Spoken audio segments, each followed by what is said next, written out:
We're here at the University of Sheffield Advanced Manufacturing Research Centre, AMRC, stand. I'm very pleased to welcome Steve Foxley, who's CEO at the AMRC. Steve, why is being at MACH such a priority for you? Well, what MACH does is it brings together 25,000 people who are passionate about the importance of manufacturing, and they come together to help shape the future of the sector with the latest innovations and technologies, to foster new collaborations, but also to channel a huge amount of momentum behind the manufacturing sector to ultimately generate all those good things like improving productivity, resource efficiency, and creating high-value manufacturing jobs. It must be one of the very few occasions in the manufacturing calendar year, or every 2 years actually, that you all can get together and see your wares on display. Well, we've done most of the last few years virtually, all of our collaborations, and like I say, just having 25,000 people here, a lot of old connections, but the chance to foster some new relationships and some new opportunities. I'll be speaking with some of your colleagues about the new technologies and capabilities that you're showcasing this year, but what stands out for you as the major thrust, if you like, of the AMRC's message over the next few years? Yeah, well, last time we were at MACH in 2022, we were focusing on the sustainability part of our strategy, and we had an electrified caterer room here, and we were showcasing all of our green innovation that we were working on.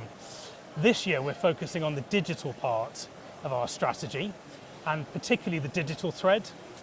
So I'm sure the colleagues will explain in more detail, but just to try and set out the scene, the problem is there are so many digital technologies being developed, but it's a little bit fragmented. You know, you can find a digital solution for part of your value chain or for a particular sector, but what our industrial partners are saying is they think the technology is out there now for a full end-to-end digital thread. So from concept through design, into procurement, manufacturing, into operation, and then into end of life. But what they're saying is that it's all still a little bit theoretical. There's no real use case where it's been tested in anger. And that's what we're here to do as Catapults. You know, we're a test bed, we can fail, we can learn from failure, we can work out where the applications are. So what we've got this year is a full digital thread on a UAV. And what we're trying to show is what we've done, where we've made mistakes, where we've been successful, and where we see the opportunities for this type of application in industry. It is important, isn't it, that we in the UK really grasp this challenge, because our friends and competitors overseas are doing a lot of this themselves. We have to keep up, if not get ahead. A lot of our industrial partners need to increase rate, they need to increase production, they need to find smarter ways of manufacturing components. And the answer to a lot of those challenges is in the digital solutions. What can be done upfront to shorten the production cycle? Where can we avoid mistakes or mitigate for mistakes? Where can we optimize in the virtual world before we build anything physically? So a lot of the challenges, the only place we can really solve them is in the digital space. It's fascinating, isn't it, the way everything's developing, and I'm going to use the C word here. It's happening in supply chains too, that collaboration amongst some companies that might 10 years ago have been regarded as competitors actually do need to work together to find a way for the common good, and of course for the national economy, and still stay profitable and productive. We see that every day at the AMRC. So we have over 100 different members. Quite a lot of them are competitors. I'm ex-Siemens, so I'm from an industrial background. The days of being able to do innovation on your own, I think, are gone.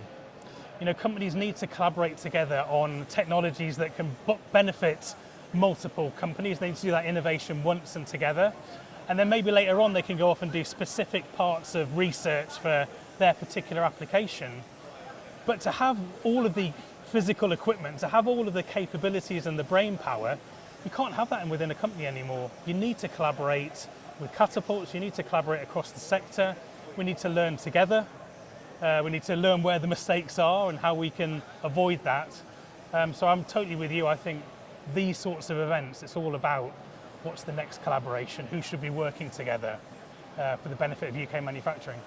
Does this argue for more open source technologies going forward? I think inevitably yes. I think within companies it's about where can we do innovation together, where are we actually happy we don't need to own the IP, where can we share and learn more quickly, and then being laser focused on those particular parts of the technology where we do want to clamp down and own particular IP. And that's what I'm seeing with our industrial partners, is the need to learn not just within companies in their own sector, but also across sectors. You know, they don't just want to have aerospace collaboration or defence collaboration. They want to be able to learn across 8, 9, 10 different sectors to pick who's at the forefront and where's the best technology. Steve Foxley, thank you very much indeed. Brilliant, thank you.